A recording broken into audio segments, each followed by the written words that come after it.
At 74, Princess Anne has finally acknowledged what many long suspected: her relationship with Princess Diana was far from easy. In a rare display of candor, the famously reserved royal has spoken about the complex and often strained connection she shared with the people's princess. For decades, the tension between the two women was a topic of speculation, whispered within palace walls and sensationalized by the media. Now, as Anne reflects on her life and legacy, she provides insight into the truths behind their distance, regrets, and the contrasting values that define their relationship. Princess Anne has long been celebrated as one of the hardest-working members of the British royal family, renowned for her tireless dedication to royal duties. She has consistently embodied a no-nonsense approach, earning respect both within the palace and beyond. Anne's schedule of royal engagements, public appearances, and charitable work has often surpassed that of other family members in sheer volume. Her unwavering sense of duty is grounded in a belief that royalty must serve without seeking praise or applause. For Anne, work always comes first, and the personal rewards of service are meant to remain in the background. Anne's reputation as a steadfast and grounded royal sharply contrasts with the glitz and glamour often associated with other members of the family. She has consistently championed meaningful causes, such as healthcare and international development, and prioritized serious issues over personal publicity. Anne has rarely sought the spotlight, preferring to let her actions speak for themselves. Even as social media and celebrity culture have reshaped public perceptions of the monarchy, Anne has stayed true to her belief that royal duty is about quiet dedication, not self-promotion. This dedication to duty stems from Anne's early years as the second child and only daughter of Queen Elizabeth II. Learning from her mother's example, Anne developed a traditional view of royalty, one in which the royal family serves as a symbol of continuity and stability. She has always believed that each member must fulfill their role without courting public favor or fanfare. This traditional approach has often been contrasted with the more modern attitudes of younger royals, particularly Diana, Princess of Wales. When Diana joined the royal family, she brought with her a fresh and dynamic energy. She engaged openly with the media and used her public image to amplify her causes. Diana's charisma and her ability to connect with the public were undeniable, quickly establishing her as a global icon. This marked a stark contrast to Anne's reserved and professional style, and the difference did not go unnoticed. Diana's openness and warmth endeared her to the public in ways that Anne's stoicism could not. For many, Diana represented a new kind of royal, a relatable and human figure who was unafraid to show vulnerability. This difference in approach created an unspoken tension between Anne and Diana. Where Diana saw an opportunity to use her position as a platform for change, Anne viewed the growing attention with skepticism. To Anne, the increased focus on personal image risked overshadowing the work itself, and she struggled to reconcile this approach with her deeply ingrained values. Anne believed that a true commitment to royal duty meant working behind the scenes, keeping one's private life out of public view, and never seeking validation from the media or the public. Diana's approach, however, represented a departure from the steadfast tradition Anne had worked so hard to uphold. This contrast between Anne's traditionalism and Diana's more progressive approach set the stage for a clash of perspectives, one that would eventually lead to tensions simmering beneath the surface. The values Anne held dear seemed under threat as the royal family adapted to a new, media-driven era. Little did she know that these differences would only deepen, and that her steadfast commitment to duty would be viewed as a defining characteristic that distanced her from Diana's public persona. As Anne's legacy continues to grow, her work ethic remains her greatest pride, but it also serves as a reminder of the stark contrast within the royal family, a contrast that became even more apparent as Diana's influence grew and the people's princess redefined what it meant to be royal in the modern age. When Princess Diana stepped into the royal spotlight, she brought a whirlwind of change with her. Young, glamorous, and media-savvy, Diana instantly captivated the public's attention, creating a wave of admiration that hadn't been seen within the monarchy for decades. Her natural charisma and openness won hearts around the world, and her genuine warmth struck a chord that sharply contrasted with the formality often associated with the royal family. While the public embraced Diana as a fresh and relatable royal figure, not everyone within the family viewed her presence with the same enthusiasm. For Princess Anne, Diana's arrival marked the beginning of an unspoken tension that would only intensify over time. from the outset, and struggled to understand Diana's approach to royal life. Anne had always believed that the monarchy's strength lay in tradition, duty, and reserved dignity.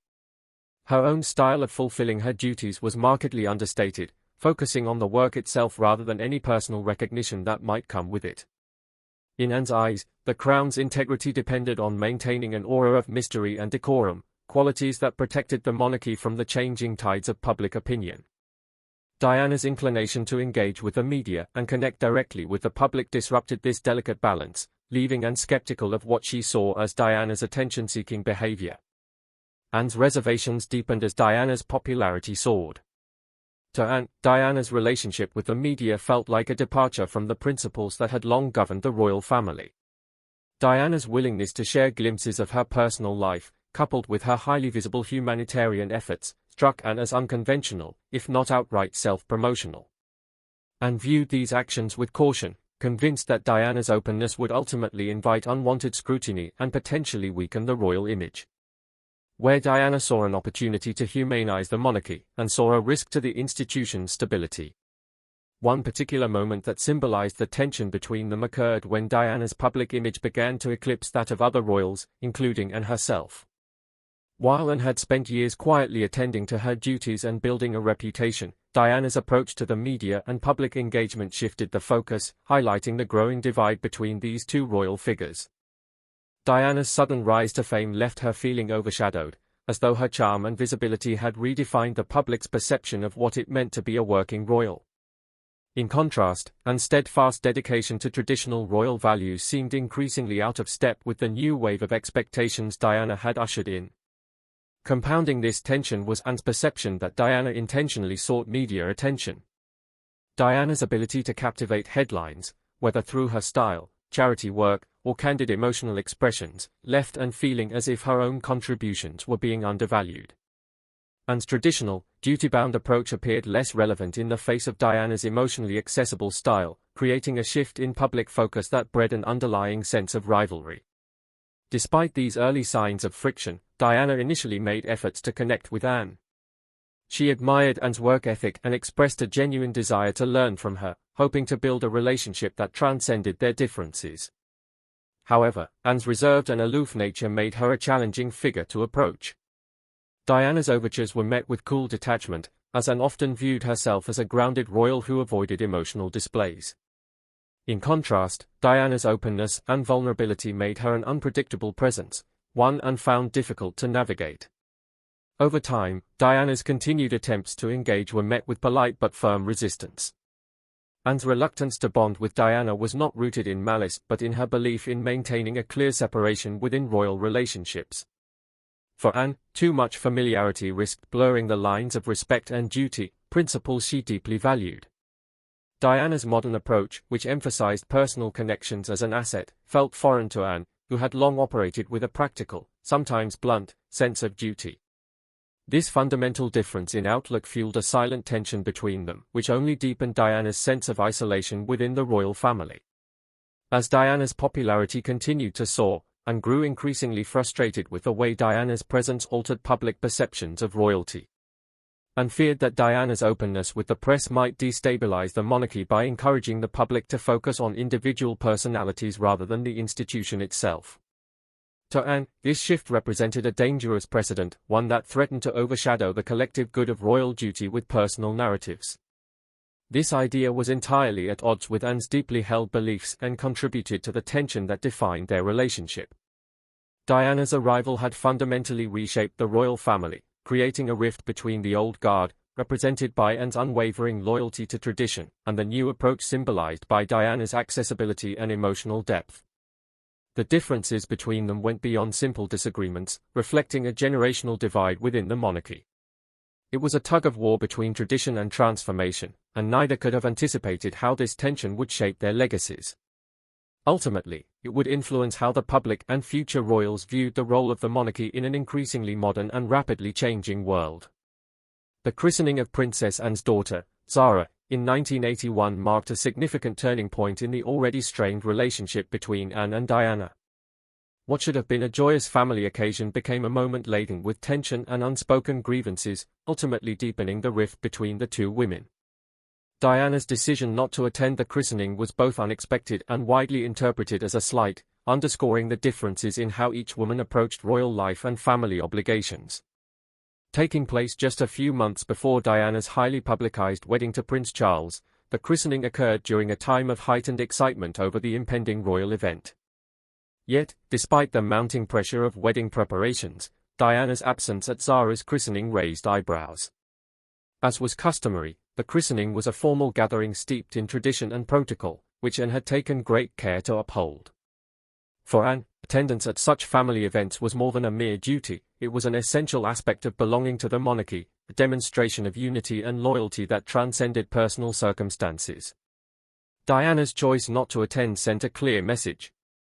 Her excuse, as she later relayed to Anne, was that she was busy preparing for the wedding ball being held in her honor that evening. The timing of this reason struck Anne as inconsiderate. In the royal family, ceremonial duties were rarely, if ever, deprioritized in favor of social events, particularly one as meaningful as a christening. To Anne, Diana's absence symbolized not only a lack of respect for her as Zara's mother but also for the family's long-standing traditions. This was not just about missing a family function, it reflected a fundamental difference in values, one Anne could neither understand nor overlook.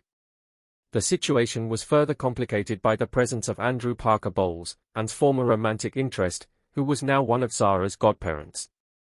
Andrew was married to Camilla, whose history with Prince Charles had already cast a shadow over Diana's engagement. Diana, reportedly distressed by rumors of Charles's lingering affection for Camilla, found the idea of encountering her at such an intimate family event emotionally taxing. While these personal concerns may have influenced Diana's decision, they did little to mitigate Anne's disappointment. For Anne, family gatherings required full attendance and adherence to unspoken decorum, regardless of personal discomfort. The fallout from Diana's absence was immediate. Family members quietly murmured about her decision, with some questioning her commitment to royal duties. Although Anne refrained from making public statements, those close to her noticed a distinct chill in her attitude toward Diana. Privately, Anne expressed frustration over what she perceived as Diana's disregard for royal responsibilities. To Anne, the christening was more than a family milestone, it was a manifestation of the unity that held the monarchy together. Diana's decision to opt out left Anne feeling as though the younger princess did not share her reverence for these sacred traditions. In the months that followed, Anne's interactions with Diana grew more formal, lacking the warmth one might expect between sisters-in-law. Where Diana had once sought to connect with Anne, she now sensed an unbridgeable distance. Anne's disappointment solidified into a quiet resolve to keep Diana at arm's length. As the years went on, Zara's christening remained a symbolic moment, a harbinger of the complex relationship that would unfold between Anne and Diana. This divergence in values and priorities would continue to shape their interactions, often manifesting as silent disapproval and mutual misunderstanding. In public, however, Princess Diana and Princess Anne maintained a facade of civility. They navigated their differences with carefully measured politeness, ensuring that their personal discord did not overshadow their public roles. Yet, beneath the surface, their relationship remained marked by tension and a lack of mutual understanding. Their relationship, though strained behind closed doors, was veiled under royal decorum. Both women were acutely aware of the public scrutiny surrounding them. Despite their efforts to present a united front, moments of visible tension occasionally broke through, offering the media and the public glimpses into their complex dynamic. One of the more telling signs of tension was Anne's reserved demeanor whenever she was around Diana. Unlike other members of the royal family who often greeted Diana warmly, Anne's interactions with her were formal and almost businesslike. During public engagements where they were seen together, Anne frequently maintained a physical and emotional distance, and her expressions revealed little warmth. The media, ever attuned to the royal family's inner workings, quickly noticed these differences and worked to capture photos that highlighted their contrasting styles. Diana's interactions with the public were vibrant. She smiled, engaged with children, and made eye contact with people in the crowd, earning her the title of the People's Princess. In contrast, Anne maintained a more traditional, restrained approach, focusing on her official duties with minimal fanfare. While Diana was expressive, Anne was stoic. Where Diana sought connection, Anne appeared distant. The press crafted narratives about an old versus new dynamic within the monarchy, with Anne representing the traditional approach and Diana symbolizing a modern, accessible royalty. One memorable public moment that underscored their differences came during the christening of Prince William. Photographers captured Anne arriving alone, dressed in her typically understated style. She exchanged brief, polite greetings with family members before taking her seat. Diana, by contrast, was the center of attention, glowing as she held her newborn son and surrounded by admirers. Though the event was not confrontational, the subtle contrasts in their mannerisms were striking. The press noted how Anne's reserved presence seemed almost indifferent, sharply contrasting with Diana's emotional and engaging demeanor. As Diana's popularity soared, Anne's position as a working royal became overshadowed. The media's portrayal of their relationship grew increasingly polarized, with royal experts and biographers often depicting Anne as dismissive of Diana, labeling her as cold or detached. Documentaries and interviews with royal insiders suggested that Anne disapproved of Diana's media presence, viewing it as a distraction from the monarchy's core responsibilities. This media framing deepened the narrative that the two women represented opposing forces within the royal family. In retrospect, their public relationship reflected two competing visions within the monarchy. Their contrasting personas and approaches created a lasting impression, illustrating the monarchy's internal struggle to balance history with the evolving expectations of the public. Rumors and revelations about Anne's reactions to Diana's challenges during her time in the royal spotlight added to this narrative. Diana faced intense media scrutiny, public judgment, and mental health struggles that were often painfully public. While much of the world sympathized with her visible struggles, Princess Anne initially responded with skepticism. Viewing Diana's difficulties through her own reserved nature and traditional understanding of royal duty, Anne's reactions, rooted in pragmatism, often appeared distant. She struggled to empathize with Diana's public battles, which conflicted with her belief in keeping private issues out of the public eye. And skepticism toward Diana's relationship with the media was apparent from the beginning. To Anne, the solution to Diana's problems seemed straightforward: withdraw from the media, avoid feeding the public frenzy, and uphold the royal values of privacy and composure. This perspective led her to question Diana's approach, which appeared to challenge Anne's deeply ingrained principles. Diana's openness, particularly when she began discussing her mental health struggles, her battle with bulimia, and the emotional difficulties within her marriage, marked a significant departure from the restrained, stoic behavior that Princess Anne believed royals were meant to uphold. For Anne, such personal revelations seemed contrary to the values she associated with the monarchy. However, as years passed and more details of Diana's struggles emerged, Anne's perspective began to shift. She could no longer ignore the immense pressure Diana had endured or the profound way her vulnerability resonated with people worldwide. Reports from those close to Diana highlighted the toll of her deteriorating mental health, worsened by an unforgiving media and an isolating royal existence. Privately, Anne started to recognize that Diana's struggles were not mere attempts at seeking attention but symptoms of a deeper pain, pain that only someone in Diana's unique position could fully comprehend. Diana's infamous 1995 interview with the BBC's Panorama was a turning point, forcing Anne and the rest of the royal family to confront the depth of Diana's suffering. In the interview, Diana spoke candidly about her mental health battles, feelings of isolation within the royal family, and the challenges of her marriage. Watching the interview was a shock for Anne. She realized she had underestimated the extent of Diana's inner turmoil and felt a pang of regret for her earlier judgments. It became clear that Diana's struggles were far more complex and profound than Anne had assumed, prompting Anne to acknowledge the weight of the challenges Diana had silently endured. This realization was not easy for Anne, who valued emotional restraint, but Diana's journey revealed that not all burdens could be managed by simply hiding emotions. While Anne remained committed to her approach, she came to appreciate that Diana's openness, though contrary to her beliefs, had a positive impact, inspiring conversations about mental health that had long been taboo. Anne's initial skepticism gradually gave way to understanding and regret, reflecting her own journey of self-reflection. Diana's tragic passing in 1997 marked the beginning of a period of deep personal reflection for Anne. The shadow of Diana's loss lingered over the royal family for years, and Anne found herself grappling with a profound sense of regret over unspoken words and unresolved tensions. In the quiet days following Diana's death, and began to confront feelings of having missed the opportunity to bridge the gap between them and offer the support Diana might have needed.